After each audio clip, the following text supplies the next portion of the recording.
Anybody? It's just for audio. I was just wondering if there was anybody up there or Nope. just, nope, okay, In-person meeting. in person only, okay. Minutes of the last meeting, Well, I have one question. Maybe I'm confused, but it said, not that it matters. Talking about, I've going to the meeting. First Monday of each month for the next 5 months. I thought it was Thursday. Thursday, yes, It's Thursday. Okay, well, that's, Second Thursday and third Thursday of the month. For the town board, then there's the planning one, that's the first Thursday for the. Yep. this, she had the correct, John? I mean, that's when we met, right? Thursday. First Thursday? Was, For the zoning Yes. advice. yeah. Yeah, okay, good, That's all she wrote Monday. I thought it was Thursdays, but okay. in that, I have nothing. Any other corrections or additions? Any motion to accept them as amended? Second. All in favor, say aye. Opposed, carried, excellent. Okay. Well, we are here to go over the planning department's whatever. Rewriting of the zoning laws, basically, right? You're putting me first. You are it. Perfect. Well, thanks. Appreciate it. Thanks for meeting with me. Tonight, I have a little hand up here. So, the topic is a sort of a continuation of this thing we were talking about as a zoning advisory meeting, that, Nevin and Doug were at. Having to do with density control, and it's a bit off agenda, and, it was not an organized discussion, and, I really didn't get to hear. Yeah, it just came up 2 ways around. As much as I wanted to from the folks most affected by density control in the rural areas of Dryden. And that's why I wanted to come here and discuss with you. So what I've done here with this handout is provide some background, which I'll skim fairly quickly, and then at the bottom, I've got some questions and hear from you guys about. And that's the purpose of the meeting, is to hear from you guys on the phase 1 zoning update, and specifically on the topic of the rural ag district and things like density development, density controls. So for starters, I wanted to share the major goals of the update for zoning, and they're from the comprehensive plan. The first one that Dryden is public in all the comprehensive plans. The original one way back a long time ago, and then there was one in 2005, and then more recently the Dryden 2045. All the surveys and everything, people say, preserve the rural character of Dryden, which I realize means different things to different people. Also, this is a big one for this zoning update, is to create a regulatory environment that supports more diversity in housing types and land uses. And the thing I underline, remove requirements in zoning that needlessly drive up the cost and complexity of desired development. I hear from developers that they come to other communities than Dryden because it's easier to get things approved by their regulatory bodies. That Dryden is a complicated place to get things done. And if you live in a place like we do, and there are alternatives for developers, they go to the alternative instead of coming to Dryden. And we're trying to fix that. So that's a major goal for this update. Some examples that we're trying to fix. Duplexes aren't allowed in the neighborhood residential zone, for example. So, and they need to be by right. Things like that are pretty basic should be by right. They shouldn't be complicated for folks to think about. And there are many examples like that. So nice little development in Freeville, the rental property that Schickel put in. That should be something that's not complicated. It needs to come before the planning board maybe, but if you talk to Bruno, he'll tell you, he's told me many times, he said, I can't work in Dryden. I can't do a Boise-ville in Dryden, and it's possible to do that, but it's not simple. In fact, it's really complicated to do projects like that. And if you have choice as a developer, you go elsewhere.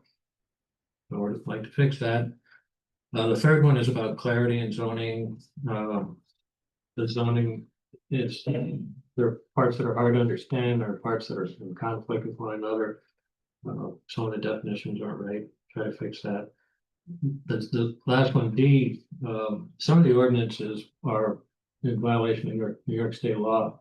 The whole section on mobile homes is wrong. It's a violation of law.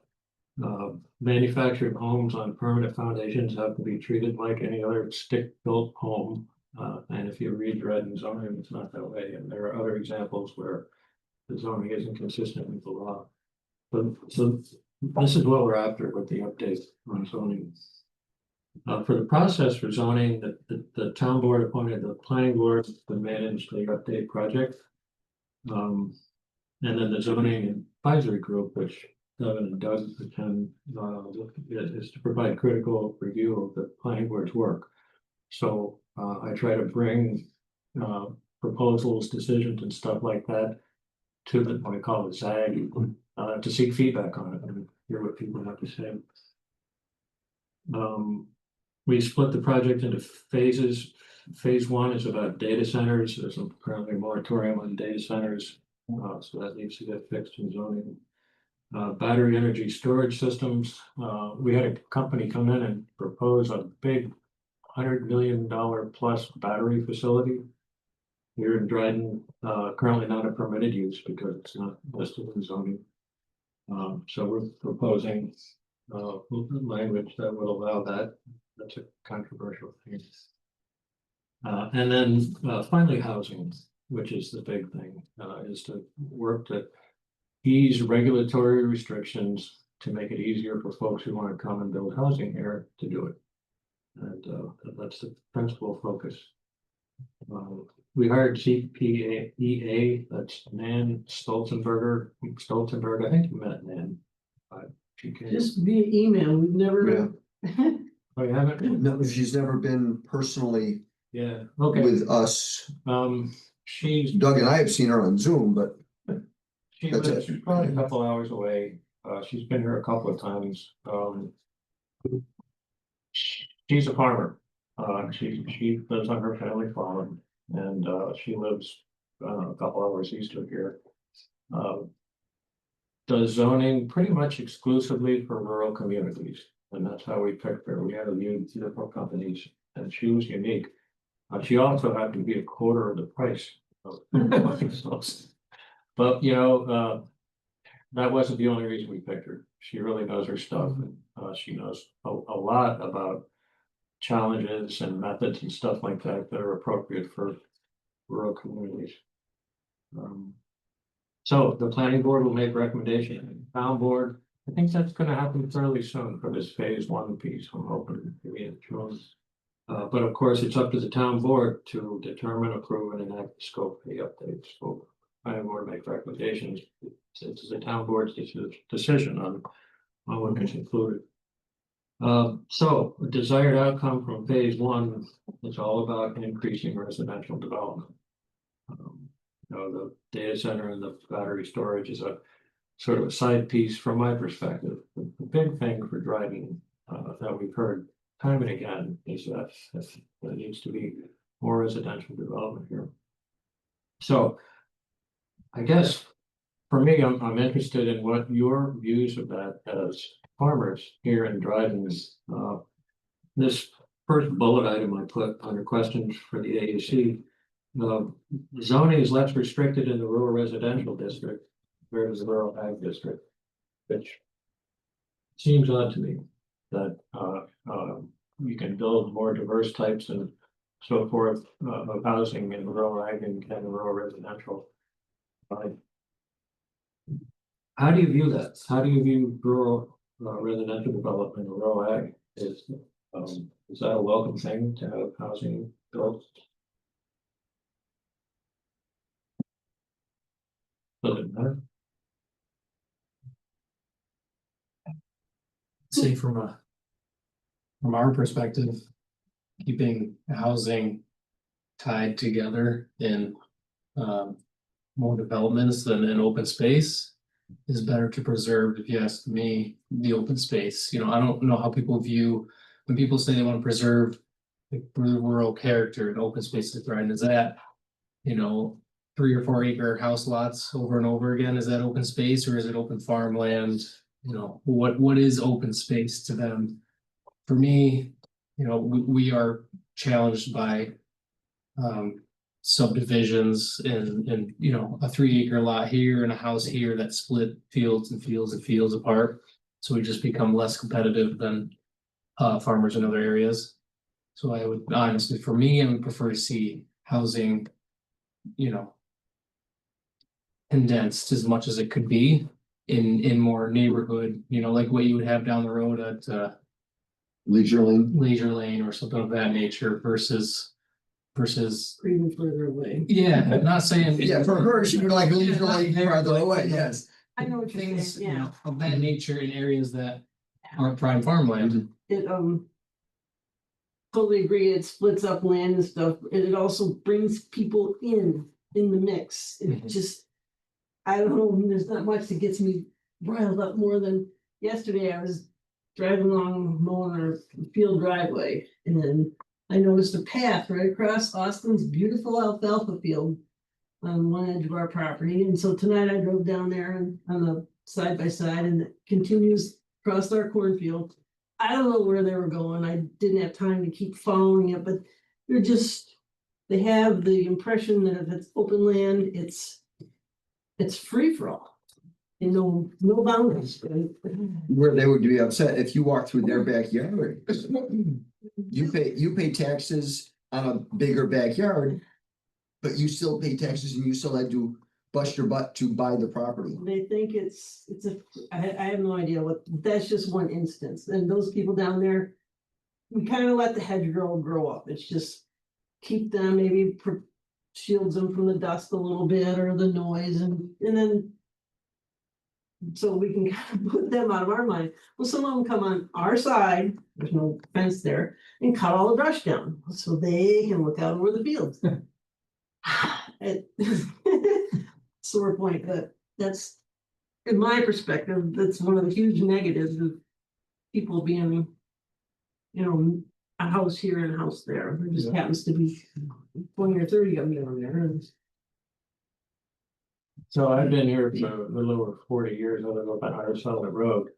That was a quiet road when I moved here. You could put a lawn chair in the middle of the street. Not so much now. And now it's all trucks and stuff like that, and it's what you said, it's folks who wanna live in the country and buy a 2, 3, 5 acre lot. Yeah, And they're everywhere, I don't understand why tractor trailers are driving on Irish Settlement Road. but they are, Yes. yeah, so anyway, what you're talking about is happening, so.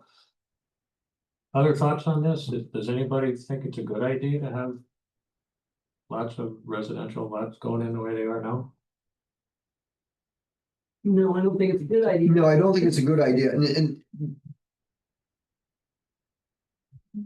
you are selling direct to consumers, Yeah. so you They don't have need, to live next door. but you don't want those consumers next door. But, you know, it's a catch-22. I mean, you want consumers, you know, within a convenient driving distance, maybe not quite that close. But, you know, you don't want them that close. You want to be able to farm it. And they want to look at these beautiful open fields.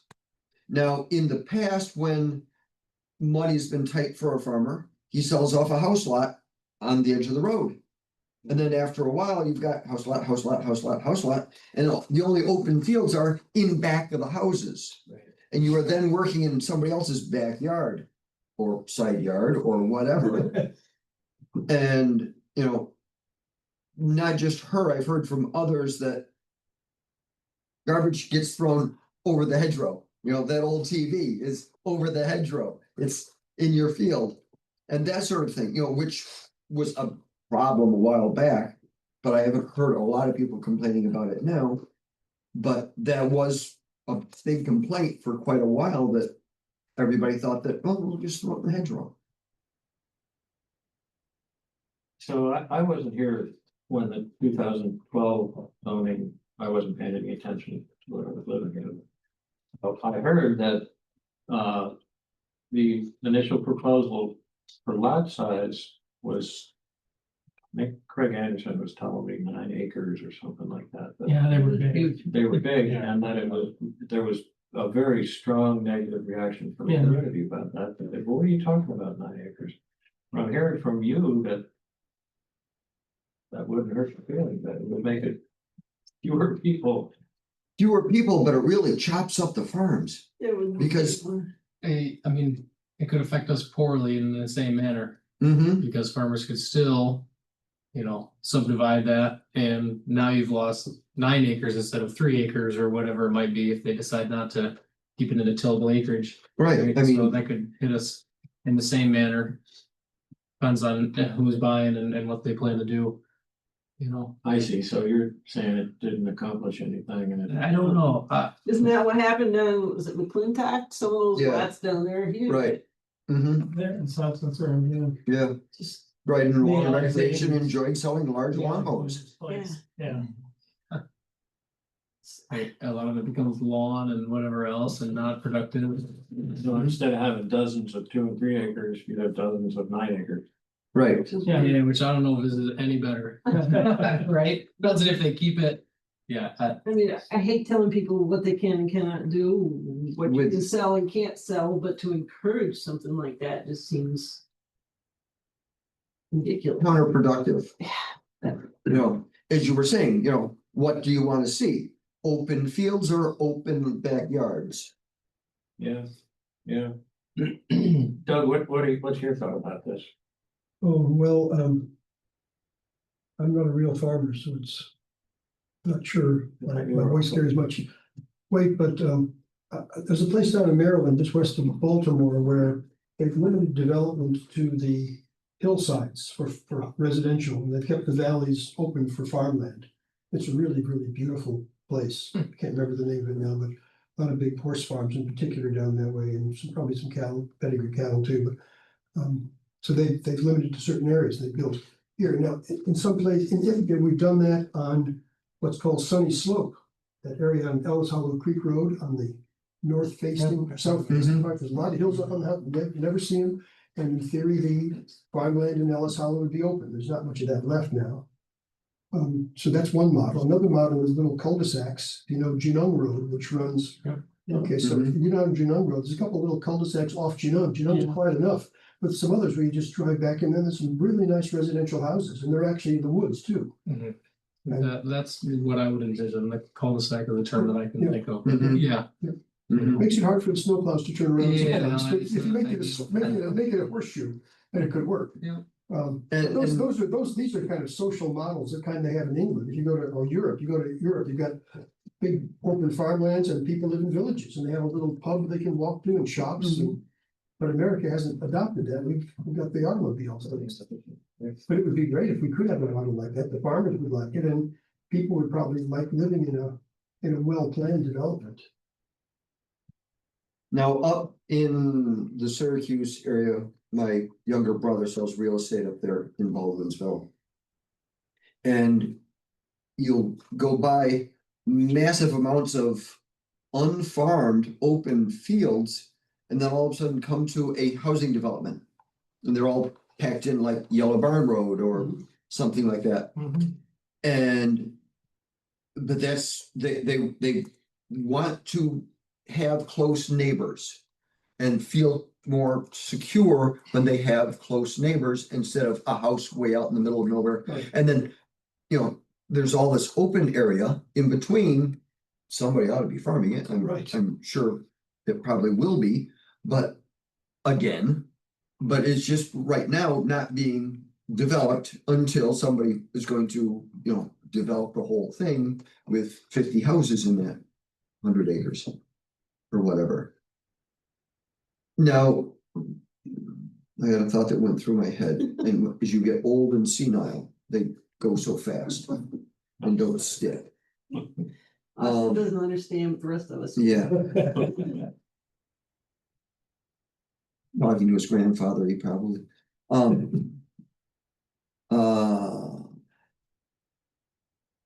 nuts. It'll come. Yeah, 2 in the morning.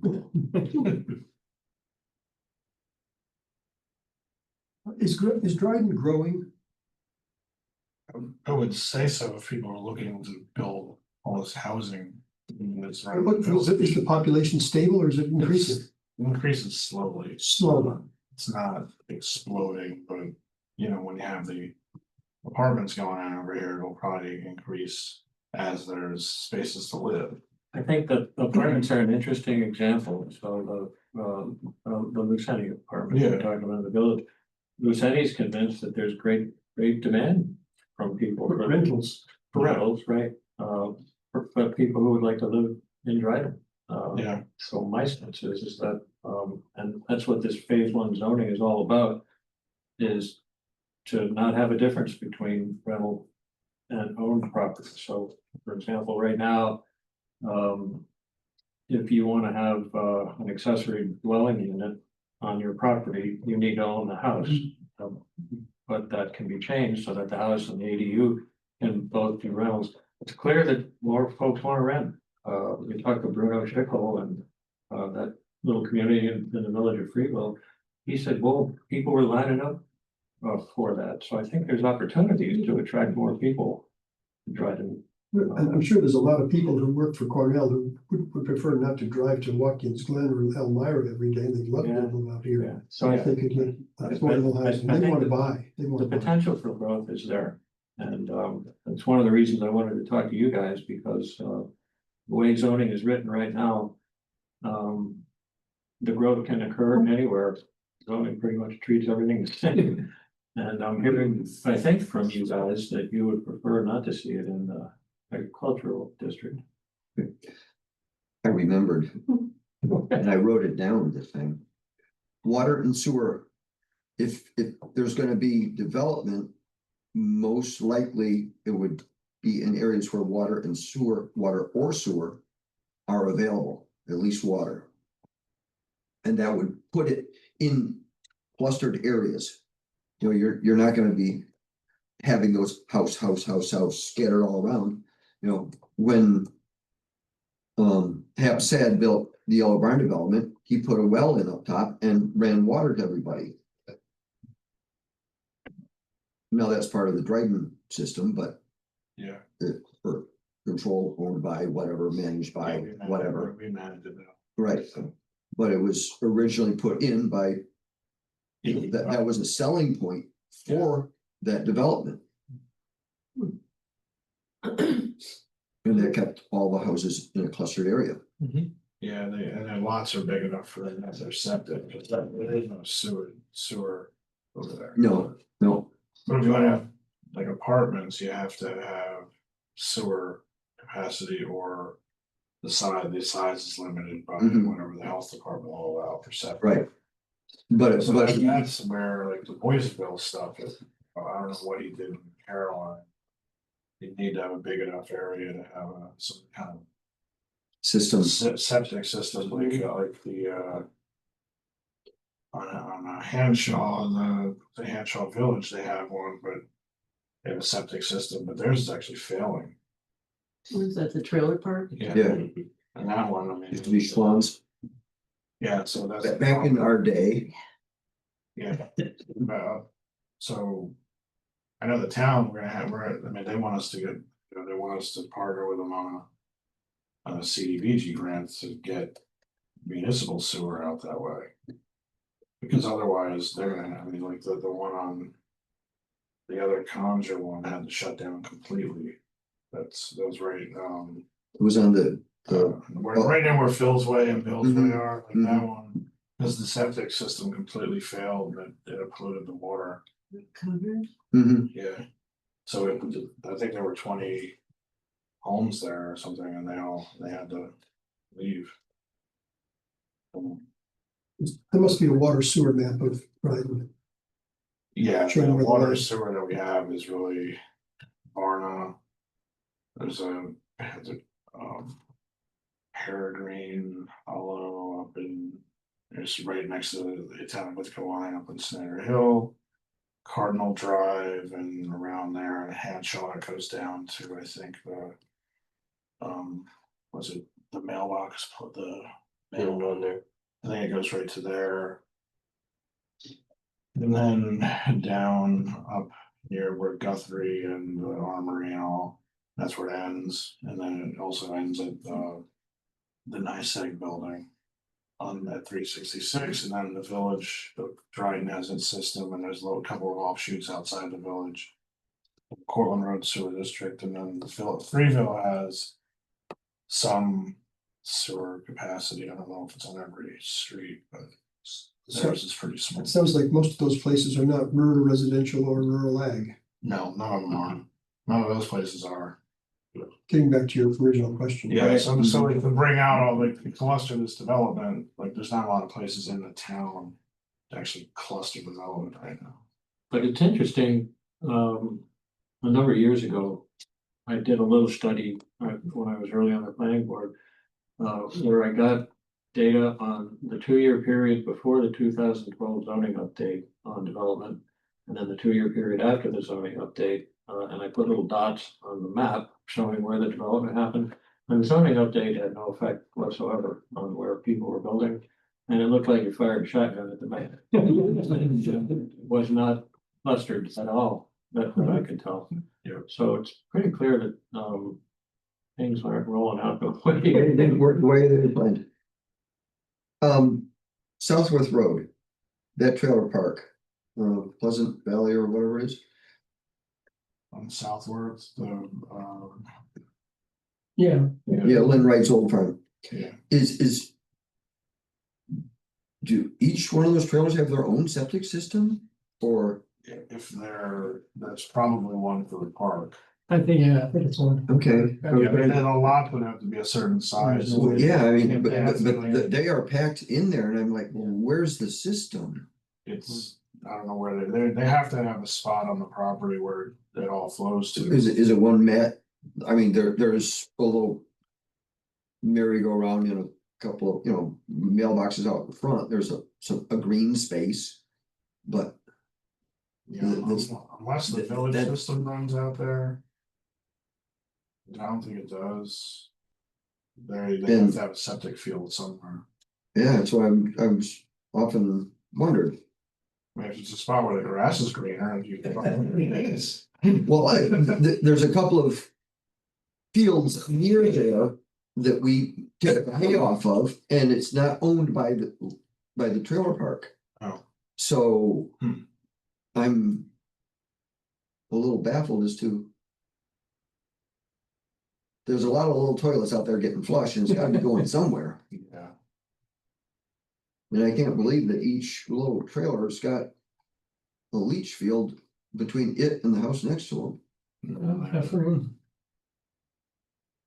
So when I talked to Dan at CPA about this and asked her, how have other communities tried to solve this problem of development in the rural ag and to some degree in the conservation districts? And she said you can't completely fix it, it's impossible, property owners have the right to do what they do on their property. But she said that communities have slowed it and they've tried to control it and have it roll out in more meaningful ways. And there were 2 ways that she thinks work as well as anything does. And the first one was that instead of trying to regulate development by lot size, you do it by density.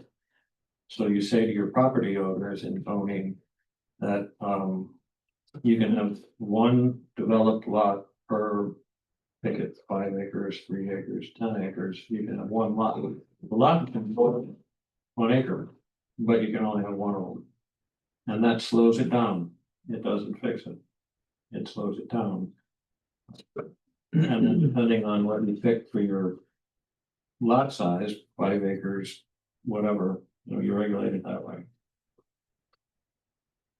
So that was one thing. And then the other one she said was that when people come forward for a subdivision, you have it fall under the zoning code called the conservation subdivision, where you sit down with the developer and you look at what their site layout is, and you work with them to put the house in the right place. So it's, so I think you meant. On the hill, not on the nice gravelly ground. That's right. That's exactly right. That, so those were the two methods that she said she's seen used successfully other places. And she acknowledged that, this doesn't completely solve the problem. It improves the situation, but it doesn't fix it. So what do you think about density so if zoning said, for example, that, when you subdivide a property, you can have one lot per 5 acres. The lot can be 1 acre. And that, if it's a major subdivision, it would be a conservation subdivision where the developer would sit down with the planning board and work out the best siting for the development that you can in the lot. That those would be two new elements in zoning.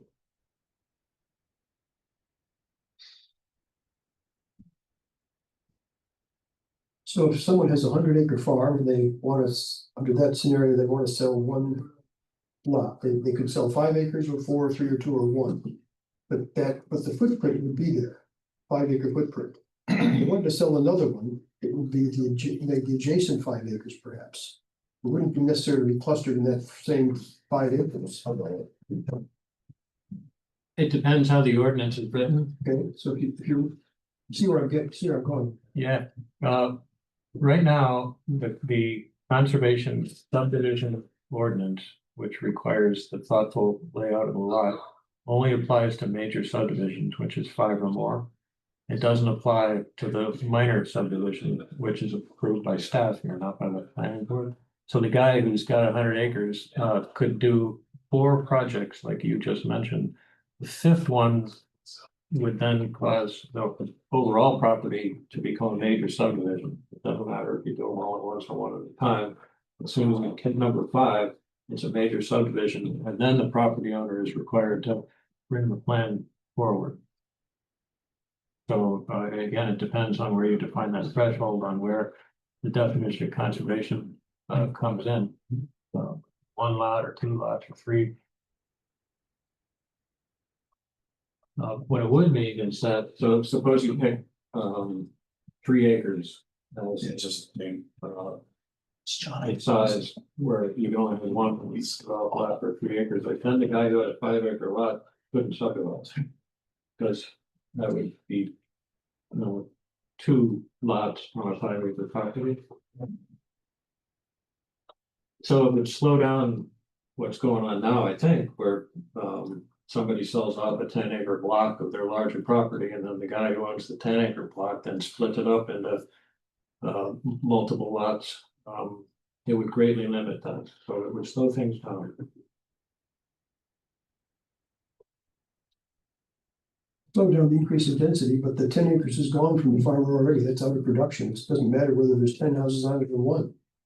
Might as well have 10. Right. That's where I was, I would agree Mhm. with Doug. I'm not Mhm. sure. Yeah, you got Right. one, As on what that landowner, what their prior, what is their priority?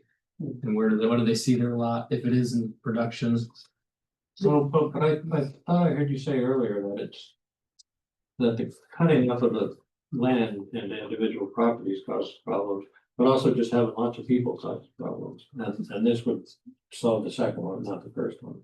but even if it's just 2 families living there, it's people, it smells, I don't know if you can limit people ever, right? Population is gonna grow. I mean, I talked to, my dad or our partner about driving on Fall Creek. It never used to be busy like that, right? That's just general traffic of people from Ithaca to Cortland or wherever, I don't think you're gonna limit people. But my priority would be limiting segregation of productive farmland. But I don't know how to limit people. How would you do that? That's the $1 million question.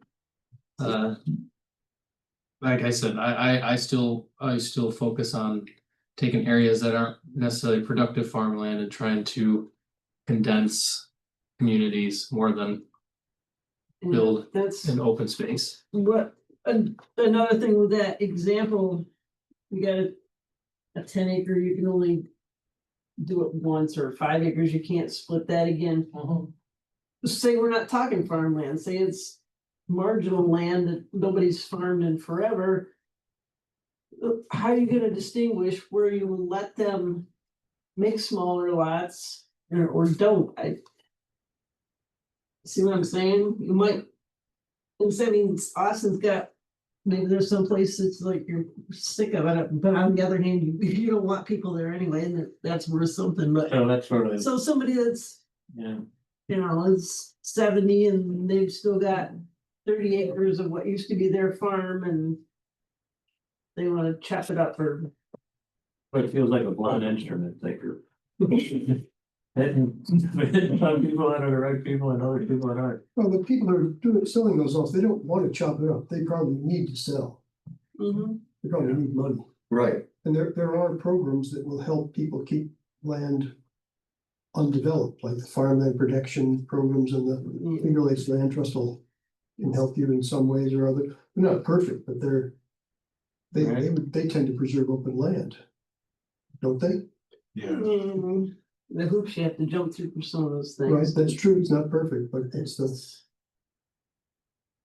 Oh, look, yeah, the conservancy properties, there's lots of them, places where Yeah. people go hiking and stuff like that, to be sure. go to your comment about people walking across your land. If you come from England, my wife's from England, and there they have these open footpaths right away across anybody's farmland. But we And don't. on the step. I don't think these people can. I know, but they're probably English people here. They'll be deported soon. No, but. So what I'm hearing from you guys is that we acknowledge. From an agricultural perspective, that the incursion of residential properties and the splitting up of acreage and stuff like that is harmful for the business and it's annoying, there's trespassing going on. But the fact is, sort of buying up the land, there's not much you can do about it that makes sense. They're already there. Mhm. We get rid of them. Well, we figure out- Unless we can encourage the kinds of developments that we were talking about, these little cul-de-sacs or shickle type developments. I think we can do that and. yeah, if we can encourage those to stay in the current community areas, yeah. you know. The people who are buying in the country are can afford it. They're probably not gonna buy a cul-de-sac house anyway. So Right. I think it's a different clientele. I would agree with I that. I They can wanna, go somewhere else.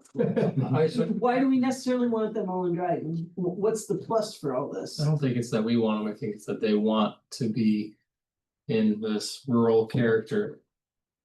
Right, that's, do you mean the folks on the cul-de-sac or the folks who wanna move into the country? No, but why, what's the plus of encouraging this development? In any sense? For me, I look at traffic, for example, I look at the traffic on Route 13 going through the village of Dryden for people who can't afford to live closer to work and they live up in Cortland and there's just an enormous amount of commuter traffic that happens through Dryden because people can't afford to live here. I think it'd be beneficial if we could knock that down and have folks living closer to where they work and shop.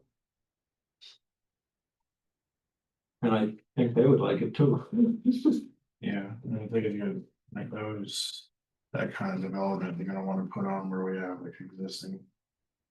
Bus routes or where there's already traffic though, or otherwise you increase traffic on roads like, Freeville Road, which is where a lot of farmland is, so. Mhm. People are already cutting from Cortland. Or coming to Cortland even right now, so it's sort of. Right. Cause the roads that go. Through town are, Freeville Road 13. Prudhoe Road's are really a cut from Lansing over to McLean.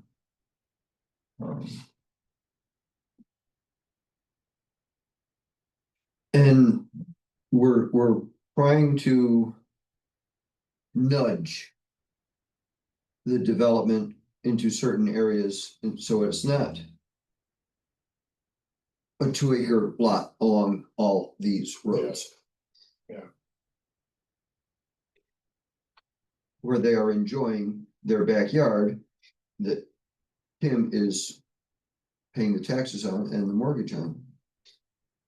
think families would very much like to be in a little clustered area. Where there might be little sidewalks where the kids and different families can play together. Families are really small, so sometimes there's only one or two kids. That would be a plus for many families. And if they are living on those, cul-de-sacs, Kimberly Circle, whatever, Yeah, now the it's- traffic isn't anyways, I mean, Less traffic, opportunities for kids to play. my kids aren't using their Enjoy life. rollerblades on 13.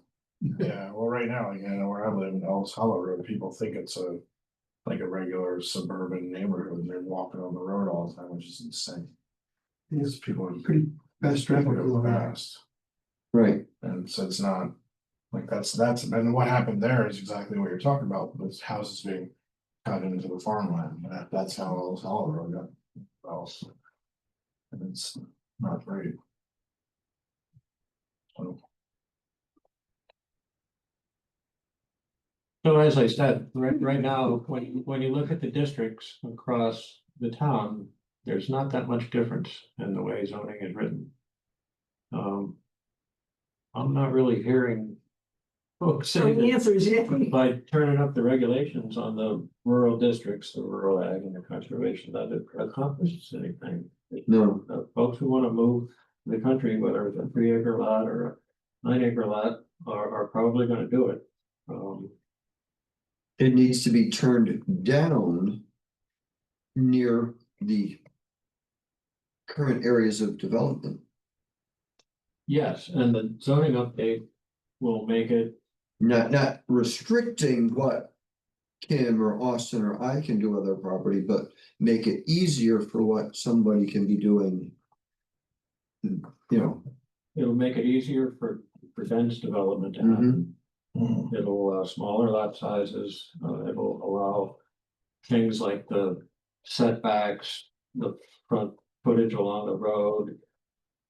And lot sizes, as I said, to be flexible, that when the developer comes forward and says, yep, I'd like to build 20 small manufactured homes, and it's gonna be a water and sewer, not public, because there isn't that much of it in Dryden, but you get to sit down with the developer and work out an ideal approach to the layout of the lot, where you can have smaller lots, less expensive buildings on the lots. That's part of the update. But again, from the perspective of out of the country, that again doesn't solve any problems for you guys. But I'm not hearing that there is any solution. At this point, we're kind of Right, gobbling up what we can, and that, that in itself stops it. There isn't. The thing I don't want to do is support zoning update initiatives that get folks all riled up and don't solve anything. I mean, I definitely don't want to do that. Mhm.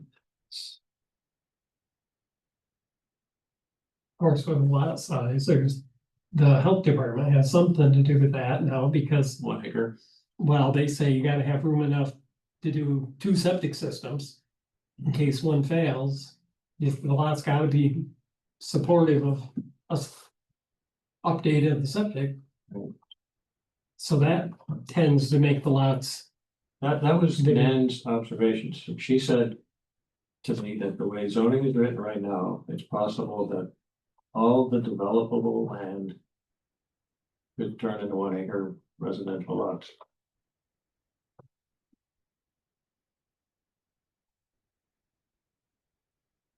Over time. And I'll take, like I said, I've seen it for 40 years I've been here. Yeah. Really, very much changed. I mean, if you think, okay, what's it gonna be like 40 years from now? or right up on your road, it's growing into these big lots up there and higher settlement. Sure. But again, I guess I'm not hearing that there's a solution to this.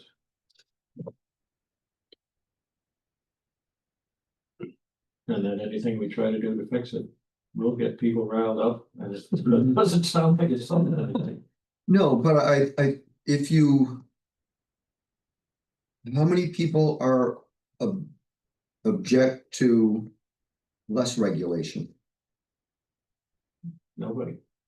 Okay, so in the areas where we want development to migrate towards, that's where we need to have less regulation. Yep, and that's what we're doing, like I said, so. Right, so that is- Duplexes by right, Mhm. no difference between, ownership, living on. And the thing that, and that paying it. should slow down the gobbling up of a few acre lots out in the country, but it still leaves the opportunity for, you know, my son to build a house Right. in the country without me being a subdivision. Yeah, I don't know if that puts a dent in the folks who wanna live in the country, cause they can afford the lot and the McMansion on it. And. But not if we're not selling the lots. I mean, Correct, but that's up to you. Right, that's up to us to, you know. She said she wants to sell, she's Austin. yeah. I mean, the only other thing that if builders are actually looking that would affect where they're gonna build is water availability too. Right. Because we did that water study that also included things like like how strong the wells were in certain areas, Mhm. because places like Snyder Hill. If you build up there anymore, you're gonna, the people up there are terrified of duplexes and stuff because they've already had water problems. But then to run water up Snyder Hill is a few $1,000,000. So I would hope. People look at that before they start building, but. Or even before permits are issued in some places, because there's certain things you can and can't do, like a blanket around duplexes, and sometimes go. Over well in neighborhoods where there's already issues with water. That's important. And that's Right, in the corner of town. Right, that's what I know, where people already have like sulfur problems and everything else. So, Jason, do you think that's a regulatory issue that the town should limit development there, knowing that there are? yeah, if we have the data, yeah, based on the data, we have, not just on anecdotal stuff. That aquifer study that got done, that wasn't really helpful. in Well, my there's the one opinion. that Winkley, the Rural Water Association, Yeah, did, the like freeze- that. there's no maps on there showing where there's abundant water and. There should be well data though, that's all kept by the health department, he pulled all that. I didn't really see any conclusions. So the thing is, he wrote it, so it's not conclusions, because it's sort of like use it as a guide to protect groundwater, but. So it's not meant to be controversial at all, it's just. Here's what I found, and then you don't do with it what you can do with it, but. But the health department's been collecting well data for what, like 20-30 years now. Yeah, Something like. Yeah, whenever there's a new, like a house sale, a well gets. Tested. They have to look at the flow rates. The flow rates what affects the neighborhood. So it's not the other side, it's just the flow rates, like, so it's really bad for someone to build a house, sink a well and find that they can't get any water. Or the neighbors get affected too. So, you have water, and all of a sudden your neighbor doesn't. right. Well, Well, so Evan, to your point, people generally don't want more regulation, they want less, and, the big part of this zoning update is to ease regulatory burdens for desired development types and residential. So it's to, make it easy for developers who wanna build, property owners, homeowners who wanna build, do things like duplexes, triplexes, quads, accessory dwelling units, to come forward and work on modified lot designs where you can have lots even less than an acre, but then another part of the parcel is where the sewer is. That's part of the conservation subdivision to be flexible like that. So they can have a wide variety of housing types available to people. That's what the zoning update is all about. The other piece of it, as I said, that I'm hearing from Nan is, in the rural areas, try and control development to limit density. And I'm hearing that probably is a fool's errand. Yeah, because I mean, it's gonna put restrictions on. The landowner. And, most of those that have. worked for generations or even one generation to pay for the land, it's like, wait a minute. It's mine, how come I have to come hat in hand begging, may I do this with my property that I have bought? Sure. No, you don't say to Mix Brothers, no, you can't sell that truck except to. Right. You know, and on their small parcel of property, they've got a whole lot more invested in it, you know, parked on that lot than what I do on my farm with all their trucks. But they don't have to pay property tax on it. I do. Right. You know, and so that's one of those uniquenesses of farmers that have lots of land that, you know, are paying the tax on it, paying the mortgage on it, not necessarily renting from somebody else or whatever, you know, they've got that, they see that as being, I've sweated for generations to get this. And wait a minute, now you're putting restrictions on me? Oh, No, I'm not saying you, I mean, and with this plan, but that's, you know. When they hear somebody say, you know, one of the town boards to say, we'll allow you to build 4 lots on your 100 acres. To keep the density or something like that, you know, for those sorts of plans, we're gonna get somebody's hackles up. oh, Yeah. sure, yeah, as I said, the big message I'm getting from you tonight is that you don't really see any benefit to Do the that. problems that you mentioned associated with development. That you don't think this fixes it, and it's no question, it kicks the hornet's nest. Yeah.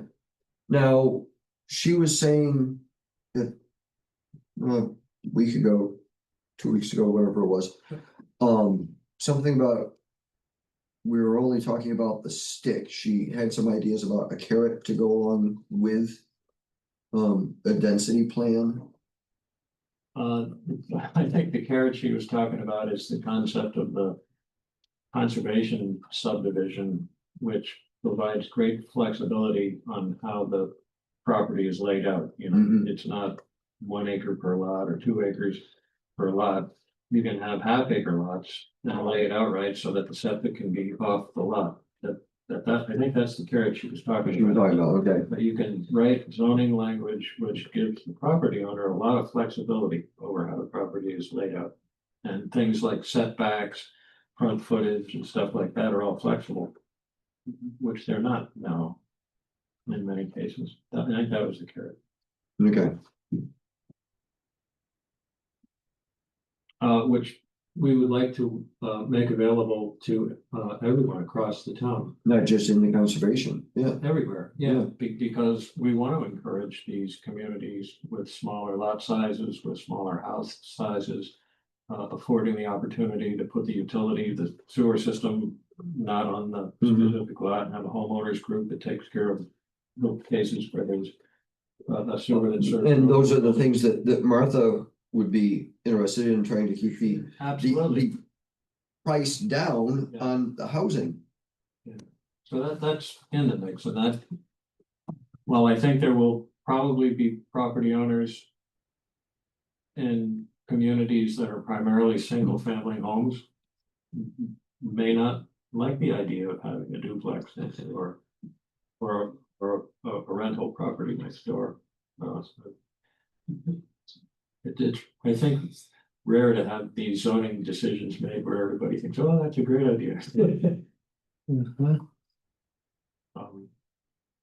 But I think here in Dryden, there are pretty clear things that we can do to improve the situation by loosening the regulatory controls for things that we want to have happen. And what I'm hearing tonight is not tightening them up on density control in the rural areas, that you leave it up to the property owners to self-regulate and not sell properties off that are going to get developed. As Kim alluded, it's a lot of it is, it's older generations retiring. Landowners that are renting to farmers that need some security for retirement.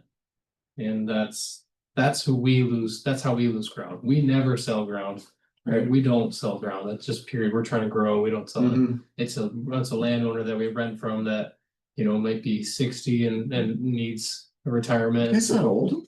He's thinking about it, right? He's just at that stage where he's trying to retire, whatever it might be. And that's how we lose ground.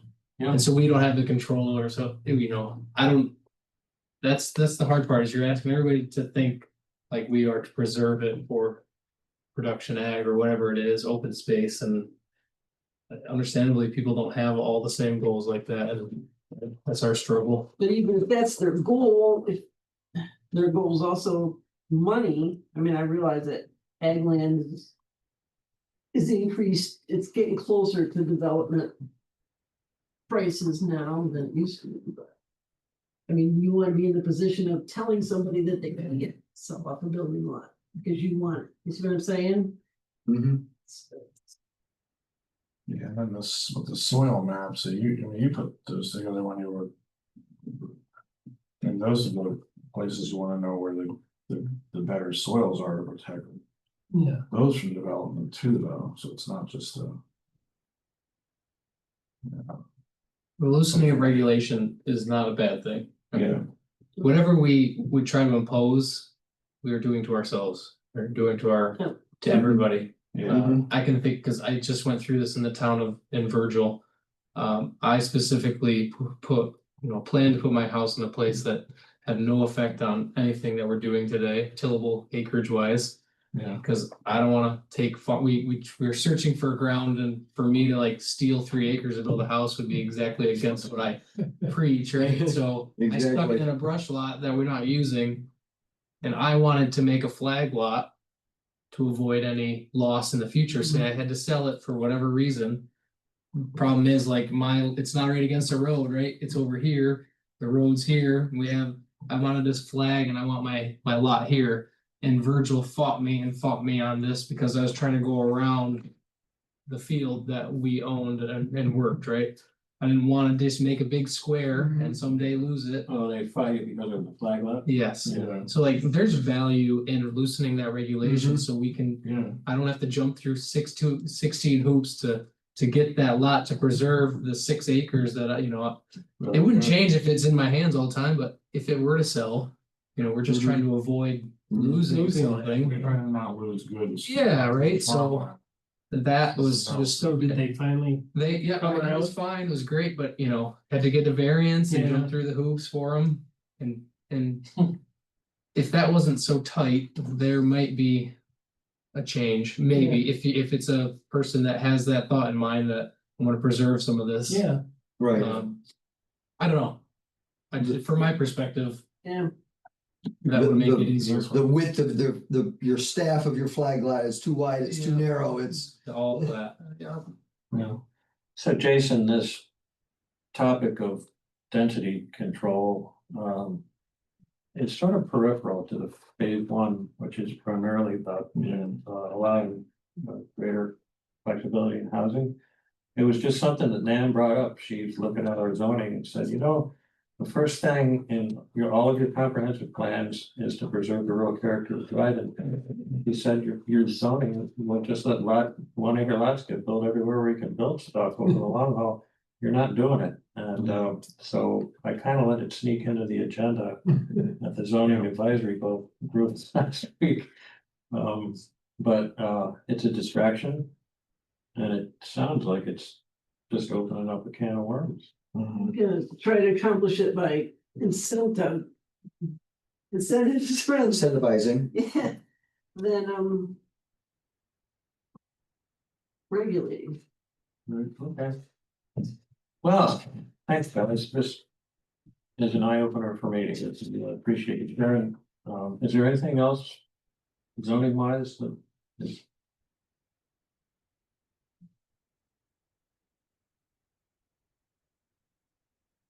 Be our forever hold. Yeah, Evan and Doug, I hope you guys will continue to come to the zoning advisory group and Oh, yeah, hey, have donuts next time, we'll show up. try some teach us. All right, thanks. Appreciate it. Yeah. Those two. Thank you. See you on that. See you tomorrow, talk about that. Tomorrow. History school. Oh, the history folks. Thank you very much. Thanks, Jim. Yeah, This is so, a presentation on the farm restoration. we have the family board meeting at the same time, so. Anything else to bring before advisory committee tonight? I forwarded you guys some stuff for this thing, it's a state. Farmland protection, yeah. Yeah, they have a couple of various programs coming up to go over what got passed in the state budget. Some of it's about farmland protection money. So I just forwarded it to. I saw it. When did you forward it? I just forwarded it today. Oh, okay. I'm not up to date. Yeah, one of them's on Friday.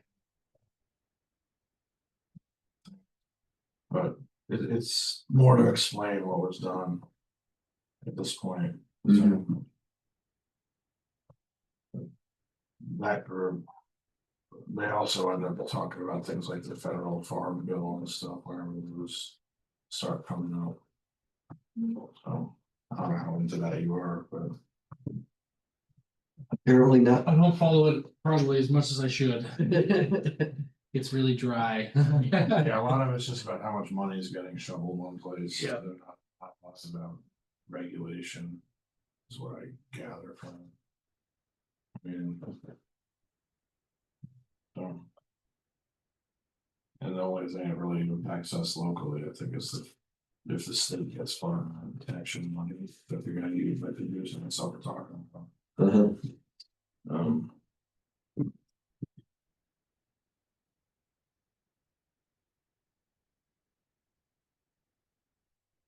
Okay. Anything else to bring up tonight? Entertain a motion to adjourn, Yeah, second. maybe second, I don't know, your hands, your voices, whatever. All in favor, signify by getting up and saying good night. Thanks, everybody. Alright.